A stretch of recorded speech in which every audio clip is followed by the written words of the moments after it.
idade, né, conforme a minha fonte, ela tem mais de 34 anos de conversão. Ela foi batizada no acampamento de Belo Horizonte e conheceu Jesus através do tio Bu, que ele faleceu recentemente. E ela diz que tem 38 anos de idade, mas com isso tudo aí de conversão, não sei, né? Depois vocês podem perguntar para ela. Bom, ela é a caçula mimada de 12 irmãos, né? Mas ela não assume que é mimada. Ela diz que os pais não batiam nela porque os irmãos todos já batiam. Então, os pais não precisavam, entendeu? Mas ela é muito culta, graduada em letras, né? E em línguas inglês e português. E hoje ela a palestra dela vai ser nos 2 idiomas, tá? Também tem isso. Ela está casada com o João Cruz há 21 anos, né? Então ela já está se achando que pode dar palpite nos casamentos porque atingiu a maioridade. Isso daí inventaram. Não é verdade, ela nunca falou isso, não. Bom, tem muitos, como ela gosta de brincar muito com as pessoas, né? Quem já não foi zoado por ela? Duvido.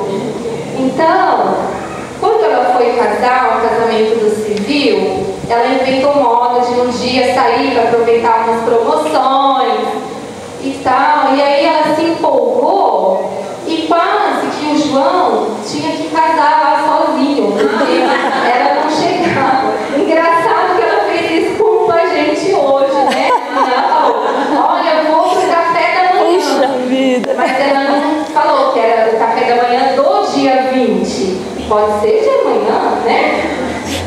Mas enfim. Mas a última dela, só para depois eu já falar o nome, ela foi numa consulta, né? E muito recentemente, inclusive, no dia 27 de julho. E ela foi na consulta, o médico pediu para tirar o sutiã, que tinha que fazer a radiografia, o exame. E ela tirou tudo, beleza, foi embora, acabou a consulta. E o sutiã ficou lá,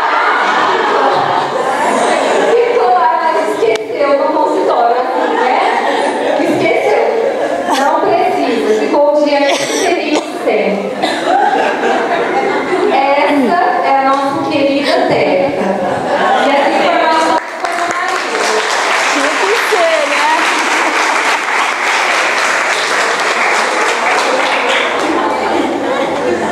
Maíra.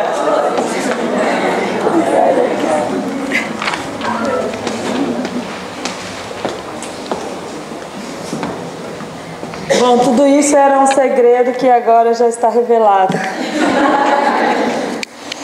Pelo menos agora vocês já sabem que eu sou um pouco distraída.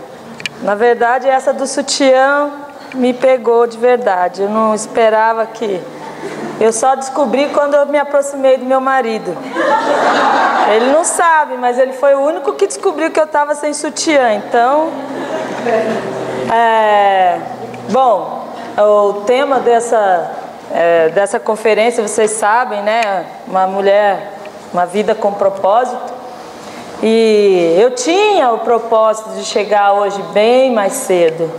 Eu tinha o propósito de ir à manicure. Se vocês perceberem, né? Não aconteceu. Eu tinha o propósito de dormir cedo ontem. Também não rolou.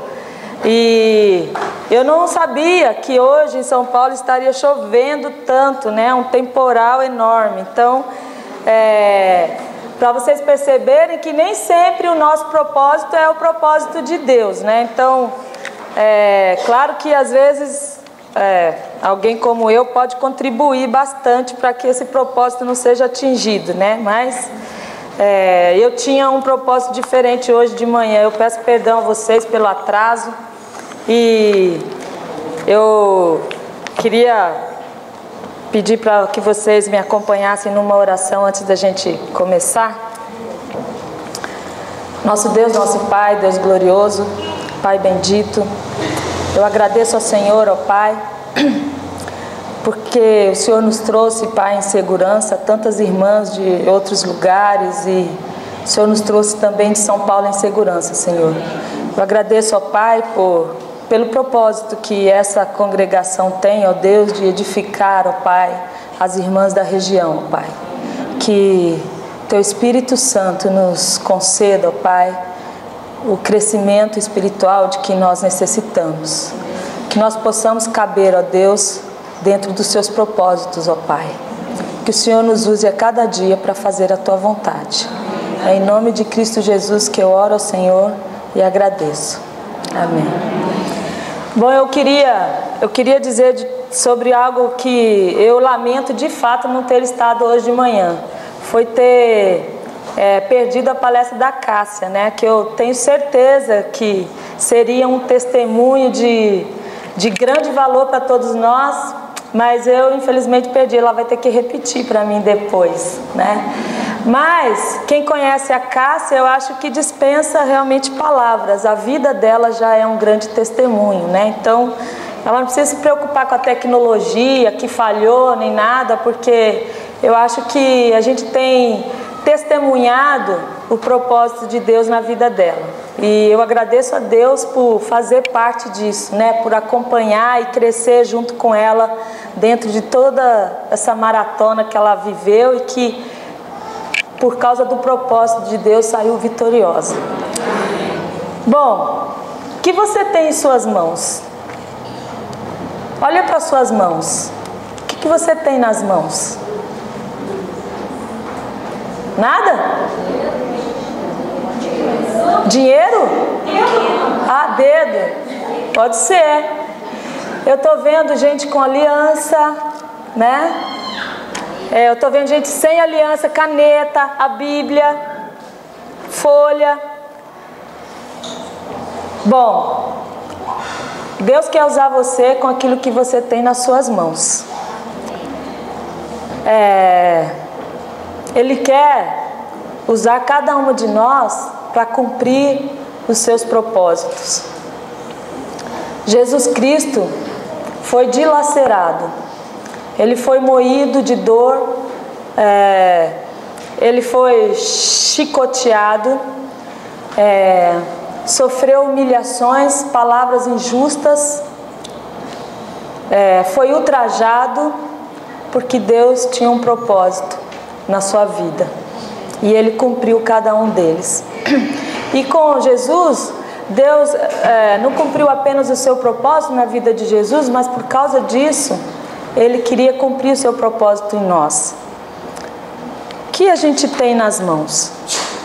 Moisés, ele tinha nas mãos, se você lembrar disso, lá em Êxodo capítulo 4, ele tinha na mão apenas um cajado. Moisés era um príncipe, mas Deus não queria usar um príncipe. Um príncipe não está pronto para servir. Um príncipe é servido.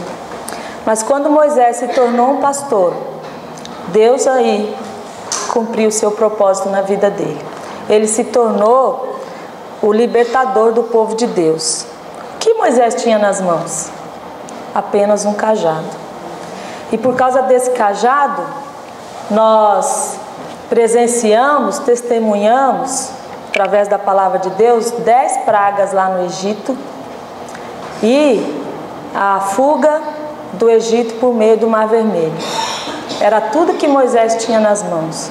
Quando ele chegou na sarça ardente, Deus perguntou para ele: Moisés, o que você tem nas mãos? Era só aquilo que ele tinha. E Deus falou: joga no chão. E se transformou numa serpente. Não importa o que você tem nas mãos, é isso que Deus vai usar. Talvez você olhe e fale: eu não tenho nada, só tenho dedos. Deus vai usar seus dedos. Eu só tenho uma aliança de casamento, um casamento que não vai muito bem, diga-se de passagem. É isso que Deus vai usar. Se você tem uma aliança de noivado, é isso que Deus vai usar também. Deus vai usar qualquer coisa nas nossas vidas, obrigada, para que a gente cumpra os seus propósitos. Um pastor, e um cajado. Era tudo que Deus precisava. Um menino com 5 pães e 2 peixinhos. Era tudo que Jesus precisava para cumprir o seu propósito. A viúva, com apenas algumas moedas de pouquíssimo valor, quase nenhum valor, mas era tudo que Jesus precisava para mostrar como é que nós devemos contribuir. A viúva de Serepta só tinha um pouco de óleo e um bocado de farinha, mas era tudo que Deus precisava para a vida do seu profeta. O que nós temos nas mãos? Se a gente olhar para nós, vocês vão ver que a gente não tem só mão, né? Junto com a mão vem um corpo. A gente pode usar o nosso corpo para servir o propósito de Deus? Moças, vocês têm usado os seus corpos para servir o propósito de Deus? Paulo diz que o estômago é para os alimentos, né? O alimento para o estômago, assim como o estômago é para o corpo. O nosso corpo deve ser santificado por meio de nós mesmos. Deus quer usar o nosso corpo para que nós possamos cumprir o seu propósito. O nosso corpo é o templo do Espírito Santo. É por isso que meu marido sempre diz, né? Quando falam para ele: nossa, João, mas você está gordo. E ele fala: mas quanto maior o corpo, maior o templo, né? Então maior vai ser a ação do Espírito Santo. Então, não importa o tamanho do seu corpo, né? A finura dele, a forma dele, mas é ele que Deus vai usar. Moisés, sendo um príncipe, né? Ele não pode ser usado por Deus. Então, quando eu era criança, eu ouvia meu pai dizer: ai, mas essa menina é uma princesa. Embora alguns dizem que eu sou mimada, talvez seja por isso, né? Porque meu pai falava: essa menina é uma princesa. Quando eu conheci o João, ele vivia dizendo que eu era uma princesa. Bom, a gente se casou e eu ainda era uma princesa na lua de mel, né? Então, hoje em dia, eu não sei se eu ainda sou a princesa, mas quando eu me casei, eu tinha só 51 quilos. Então eu acho que eu era magrinha, né? E aí, a gente estava na lua de mel, que a gente chegava à noite, ele gritava: tira, tira, tira. Eu não sei porquê, mas hoje eu tiro e ele fala: põe, põe, põe. Então, a gente muda com o tempo, né? O nosso corpo também. Mas é por ele, por meio dele, que Deus vai usar, vai cumprir os seus propósitos, não é mesmo? Então, não importa a forma do seu corpo, ele deve ser o templo do Espírito Santo. Como é que uma esposa vai usar isso no casamento? A gente, se for lá para Coríntios, todos vão saber que Deus espera do corpo da esposa e do corpo do marido a mesma coisa. Mas o nosso corpo está sempre a serviço de Deus. Que outra forma a gente pode servir a Deus? De que outra forma Deus pode cumprir os seus propósitos na nossa vida? Bom, para você chegar no meu corpo, se você é magrinha, tem 51, 47 como eu tinha, talvez na sua idade, quando eu era adolescente, vai levar tempo. Não foi fácil construir esse templo desse tamanho até hoje, então levou bastante tempo, mais de 40 anos. Então, tudo que a gente vai fazer vai levar tempo. Para ser uma boa esposa, olha, né, pelo menos para mim levou bastante tempo. Eu no início, quando eu me casei, eu ficava pensando: o que eu estou fazendo aqui, né? Mas para eu ser uma esposa que Deus queria, levou muito tempo. Tudo que a gente vai fazer na vida leva tempo. Para você educar um bom filho, um filho obediente, leva tempo. É preciso dedicar tempo, e muito tempo. Vocês já ouviram falar da frase: a mão que balança o berço, né? Ela governa o mundo. Talvez a gente olhe para nós né, para o nosso corpo, para a nossa vida, e fala, eu não tenho nada para oferecer para Deus, eu não tenho nada que Deus possa usar. Ele vai usar seu filho. Eu acredito que as pessoas mais influentes desse mundo tiveram uma mãe influente. Então, talvez nós vamos morrer sem ser muita coisa, mas a gente pode criar filhos que vão ter grande influência nesse mundo. Talvez as suas mãos estejam balançando um berço que vai governar o mundo. Provavelmente a mãe do Lula nunca pensou que ele chegaria a presidente, do Barack Obama, um negro, nunca achou que ele chegaria a ser presidente do maior país do planeta. Ela balançou aquele berço. Então, talvez a gente não tenha nada, mas Deus vai usar os frutos que a gente dá para que esses filhos sejam realmente influentes no mundo. E tudo isso leva muito tempo. Certa vez um jovem observou um velho lenhador e perguntou, o que você tem nas mãos? Ele falou, um machado. Ele falou, e você dá conta de cortar tantas árvores? Você está velho já?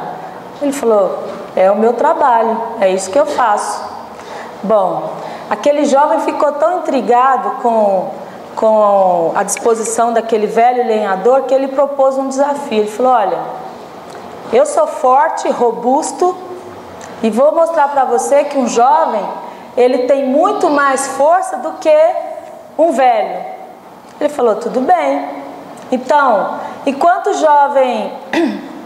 jovem se preparava, chamou os juízes, né, a comissão organizadora, e dividiu a floresta ao meio. E falou, e é o mesmo número de árvores para o velho, mesmo número de árvores para o jovem. E o jovem, para mostrar a sua força, ele pegou o machado e começou a cortar a árvore. E ele olhava para o velho várias vezes por dia. Ele olhava e o velho estava sentado. Ele falou, esse velho pirou na batatinha, né? A gente está num concurso e ele está sentado. E ele continuou, né? Ele falou, vai ser fácil. Ele olhou de novo e lá estava o velho sentado. Ele falou, moleza. Continuou cortando. Ao final do dia, quando encerrou a competição, eles olharam para o lado onde o velho cortava e viu que todas as árvores tinham sido cortadas, enquanto o lado do jovem ainda tinham muitas árvores. Bom, o jovem deixou cair seu orgulho, né? E chegou para o velho e falou, como é que você pode ter terminado antes de mim se eu olhei tantas vezes várias vezes você estava sentado? Ele falou, porque enquanto você cortava, eu estava amolando o meu instrumento. Amolar instrumento leva tempo. Às vezes parece que nós não estamos fazendo nada, mas se a gente estiver amolando o instrumento de Deus, ele vai ter muito mais efeito, vai fazer um trabalho muito melhor do que aquele que só trabalha sem parar, né? Sem tomar tempo para fazer aquilo que precisa ser feito. Uma planta, quanto tempo leva uma árvore para crescer? Dizem que o café, né? Vocês que moram no interior devem saber muito melhor que eu. Sei que são muitos anos para a árvore de café chegar a dar fruto. A jabuticaba é muito tempo.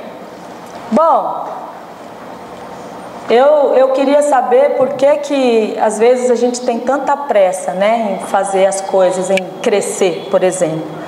Eu lembro que a minha mãe plantava amendoim no quintal e a gente não tinha paciência de esperar o amendoim chegar no ponto. E a gente ia comer, falou, credo, que coisa ruim, por que aquele que você compra é mais gostoso? Falou, você não deixou amadurecer. Banana, já comeu banana verde? Sem esperar a banana amadurecer? A gente não pode ter pressa, é preciso ter paciência, esperar que o fruto amadureça. Tiago 5, 7 a 8, o Tiago aqui, o escritor, né? Caiu. Ele dá um bom exemplo para a gente.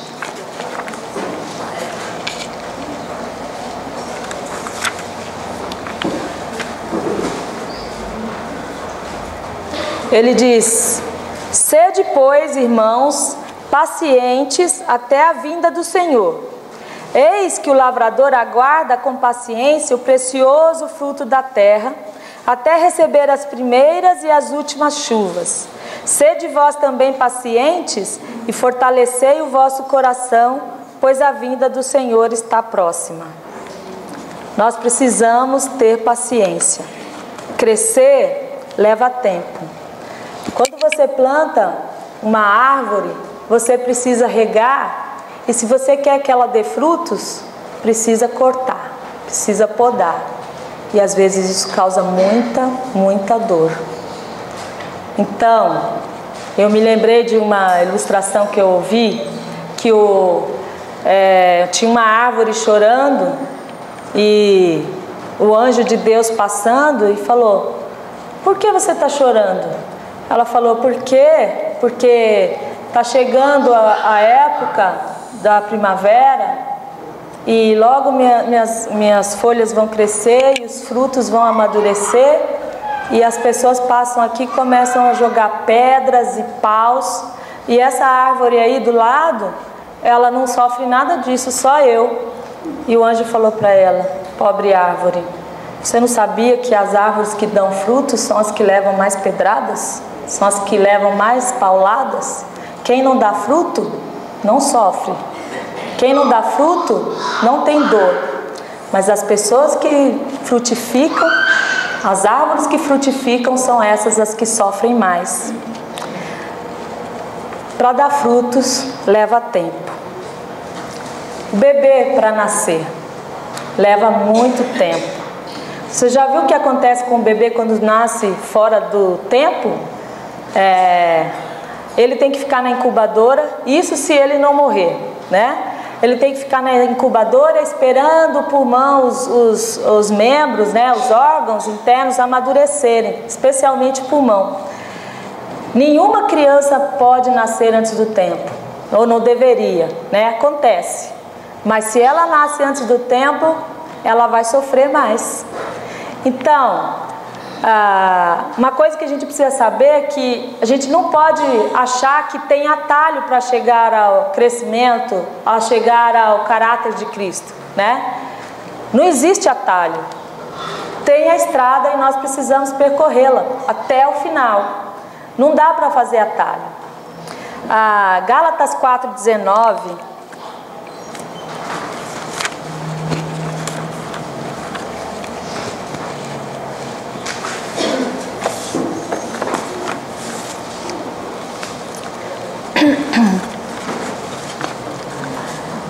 Paulo, falando aos Gálatas, ele diz o seguinte: meus filhos, por quem de novo sofro as dores de parto, até ser Cristo formado em vós.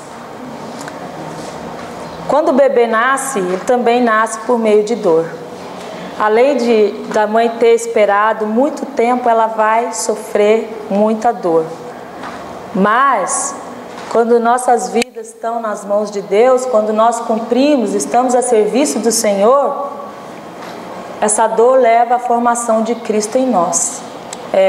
Esse é o propósito de Deus nas nossas vidas, que nós tenhamos Cristo formado em nós. Por isso que Paulo diz: olha, eu sofro as dores do parto. A gente também deve sofrer as dores do parto, para que a gente veja Cristo formado naqueles que ainda estão nascendo, naqueles que acabaram de nascer. Isso leva tempo, requer muita paciência. O trabalho de Deus nunca termina. Se a gente for usar atalhos, nós vamos sofrer consequências. Vocês lembram da historinha da Chapeuzinho Vermelho, né? A vovó falou: olha, você vai por esse caminho. E ela encontrou o lobo e falou: não, pega um atalho aqui. E todos nós sabemos qual é a consequência. É uma fábula, mas toda fábula tem uma lição de moral, né? Toda fábula tem o objetivo de ensinar. Cada um pode aprender alguma coisa disso, mas eu vejo que os atalhos, às vezes, ou eu posso dizer que na maioria das vezes, eles vão nos fazer sofrer. eles vão nos fazer ter consequências que vão nos fazer chorar. É melhor pisar nas pedras e nos espinhos do caminho que está traçado para nós. Eu fico pensando em Ananias e Safira, que queriam cortar um atalho para chegar à fama do apóstolo, esqueci o nome dele, mas eles queriam ficar famosos na igreja, assim como aqueles que tinham doado bastante. Bom, o atalho deles, todos nós sabemos qual foi a consequência. Os dois morreram. Alguns atalhos que a gente pode tentar fazer, pode também nos fazer perder a nossa salvação. Se você tem um caminho para percorrer, se Deus traçou para você um caminho, vamos percorrer esse caminho. Mesmo que ele tenha muitas pedras, muitos espinhos, nós precisamos chegar até o final dele. Nós precisamos entender que nós não podemos negligenciar o propósito que Deus estabeleceu para cada uma de nós. Então, quando eu era jovem, eu sempre orei a Deus, eu sempre fiquei orando a Deus para que Ele me desse como marido um homem que servisse a Ele. Eu sei que eu tentei alguns atalhos para chegar nisso, eu confesso. Eu só me dei mal, eu me machuquei muito. Meu coração foi quebrado várias vezes. Mas quando eu decidi, eu vou seguir, Senhor, o seu caminho, eu não vou mais buscar atalhos, eu vou fazer o caminho normal. Então Deus mandou um príncipe encantado, e não foi Moisés. Nossos atalhos podem nos levar mesmo à perdição. Eu quero que vocês acompanhem comigo 1 Timóteo capítulo 4.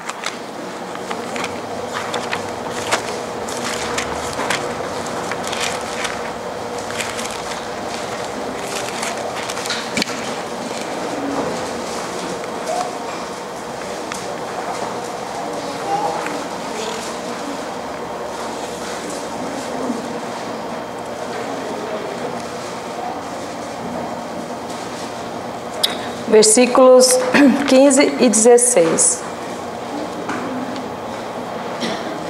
Ele diz: medita estas coisas e nelas sê diligente. Lembra do lenhador que afiava o seu machado parado? Nós precisamos tomar tempo para meditar nas coisas que Deus propõe para nós. E devemos ser firmes, diligentes.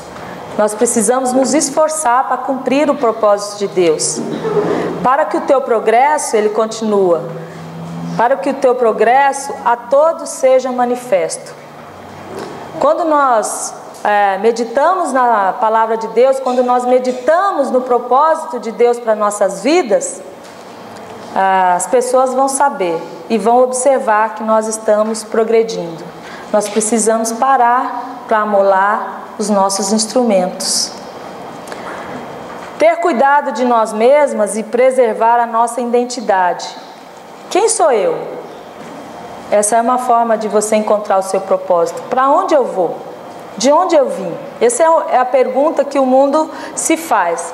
Eu estava assistindo uma reportagem falando sobre a ansiedade que os jovens hoje têm, né? Adolescentes sofrendo de depressão e ansiedade e síndromes que era próprio do adulto. E uma das coisas que eles falam é justamente essa: eles não têm identidade. Eles estão perdidos porque perderam a referência de pai, de mãe, de família. Mas nós temos uma identidade. Talvez a gente não tenha uma família estruturada, talvez a gente venha de uma família totalmente desestruturada, mas em Cristo Jesus nós temos identidade. E quem somos nós? Nós somos sacerdócio real, nação santa, povo de propriedade exclusiva de Deus. Essa é a nossa identidade.